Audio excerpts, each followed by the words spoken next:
Montrez-moi vos amis, je vous montrerai votre futur. Comment est-ce que je sais ça? Je traînais avec des losers. Dans cet épisode, l'ancien catcheur Marc Mero n'est pas là pour faire une démonstration de force. Non, il n'est pas là pour s'élever sur la troisième corde, prendre son temps, vous regarder droit dans les yeux avant de faire son coup de pied et vous écraser comme une merde sur le ring. Non, il n'est pas là pour ça. Il est simplement là pour vous raconter une histoire. Sortez les mouchoirs.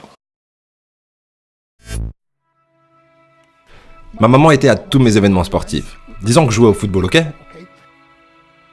Ma mère était sur la touche. Et si le jeu sur le terrain commençait à aller d'un côté, ma mère me criait dessus. « Marc, bouge-toi, bouge-toi !» J'étais là, oh mon Dieu. Et on se rassemble avec les autres gars de l'équipe et ils disent « Marc, est-ce que c'est ta mère ?» Je réponds « Non, je l'ai jamais vue de ma vie. » Le plus beau cadeau que ma mère m'a donné. Elle croyait en moi. J'ai fait des overdoses sous drogue à 3 occasions où j'aurais dû mourir. Mais je crois qu'on m'a gardé ici pour une raison. Montrez-moi vos amis, je vous montrerai votre futur. Comment est-ce que je sais ça? Je traînais avec des losers et je suis devenu le plus gros loser parmi eux parce que j'ai abandonné absolument tout, ce dont je rêvais quand j'étais un petit garçon, à cause des gens avec lesquels j'ai décidé de m'entourer. Mes amis me ramenaient à 2 ou 3 heures du mat. On était bourrés, foncés à rire dans la voiture. On s'arrête à côté de ma maison et ils me disent « Marc, la lumière est allumée. » Et je dis « Oh merde, ma mère est debout. » Vous voyez, ma mère ne pouvait pas aller au lit avant de savoir que son fils était toujours en vie. Je rentrais, elle me disait « Hello Marc, comment a été ta soirée ?» Et je dis « Bien maman, je vais juste aller au lit. » Elle dit « Est-ce que je peux juste te parler une minute ?» Et là je dis « Maman, je suis fatigué, je veux juste aller au lit. » Elle dit « Marc, je ne t'ai pas vu de toute la journée et toute la soirée. Est-ce que je peux s'il te plaît te parler ?» Et là je dis « Mais fous-moi la paix, tu m'énerves !» Et là je claque la porte de ma chambre à coucher sur la seule personne qui croyait en moi. J'étais en pleine tournée internationale. On luttait à l'étranger au Japon. Après mon match de catch, j'ai rejoint ma chambre d'hôtel et je me suis endormi. Il y a eu une personne qui a toqué à ma porte à 3h du matin. Je sors du lit, je regarde à travers la fenêtre de sécurité et je vois que c'est le promoteur japonais. Donc j'ouvre la porte et il me dit « Marc, appelle à la maison, il y a une urgence. » Je suis allé au téléphone de ma chambre d'hôtel et j'ai appelé aux États-Unis. « Hey, comment ça va ?» Il a dit « Marc, je ne sais pas comment te dire ça. » J'ai dit « Dis-moi simplement ce qui s'est passé. » Et d'un coup, il commence à pleurer et dit « Marc, je ne peux pas te le dire. » Je lui dis « Dis-le. » Il a dit « Marc, ta mère est morte. » J'ai posé le téléphone, j'ai couru pour sortir de ma chambre d'hôtel. J'ai pris l'ascenseur jusqu'à l'entrée. Et quand les portes sont ouvertes, j'ai juste couru dans la rue. Je veux dire, il n'y avait pas de voiture, il n'y avait pas de gens, c'était 3h du matin. Et je marchais au milieu de la rue, à Hiroshima, au Japon.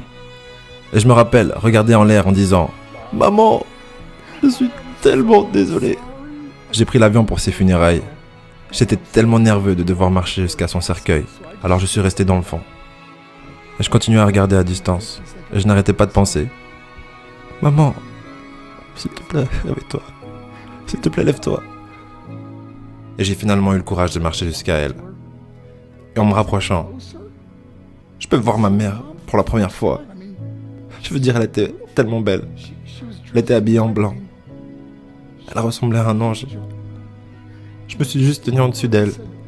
J'ai dit « Maman, tu es mon héros. Tout ce que je suis, tout ce que j'espérais devenir, c'est grâce à toi. Tu m'as tellement aimé. Tu m'as donné une vie. Tu es la seule qui a cru en moi. » Comment lui retourner tout ça? En me bourrant la gueule? En me défonçant? En devenant stupide? En sortant avec des losers? Pourquoi? La seule chose qu'elle voulait faire, c'était parler avec moi. J'aimerais tellement pouvoir te parler maintenant, maman. J'aimerais tellement que tu puisses voir ce que je fais. Pourquoi n'ai-je pas pu être un meilleur fils? Nous sommes définis par nos choix. Mais si vous vous entourez de gens qui prennent des drogues, de l'alcool et des pilules, c'est un chemin sans issue. Je ne suis pas ici pour vous faire la morale. Je suis ici pour vous dire que j'ai vécu cette vie. Et ça mène au cœur brisé, aux relations brisées, aux rêves brisés et à la mort. Pourquoi? Pour la défense? Si vous avez un père ou une mère, quand vous rentrez à la maison, dites à maman que vous l'aimez. Vous voyez, toute ma vie a tourné autour de devenir riche et de célèbre. Il fallait que je devienne un millionnaire. Il fallait que je gagne la course. Je devais gagner la course aux frais de mon mariage, de ma famille, de mes amis. Pourquoi? Pour être seul dans une pièce et apprendre ce qui est réellement important. Et ceci est à quel point précieux est ce cadeau qui est la vie et nos familles. Et à quelle vitesse cela peut nous être pris. Vous savez, je ne vis plus le temps. Je vis les moments. Vous savez, ce n'est pas ce que vous avez dans les poches qui compte. C'est ce qu'il y a dans votre cœur qui compte vraiment. L'amour. L'amour est juste un mot. Jusqu'à ce que quelqu'un vienne et lui donne du sens. Vous. Je vous le cache pas, j'ai pleuré 3 fois en faisant le montage. On a tous un pote hyper sensible dans son entourage. Du coup, cette vidéo est sûrement faite pour lui. N'hésitez pas à lui envoyer. Et je vous dis au prochain épisode. Si vous ne savez pas où vous allez, ou que vous ne connaissez pas votre cible, vous n'y arriverez jamais. La vérité. Travaillez dur, dormez moins.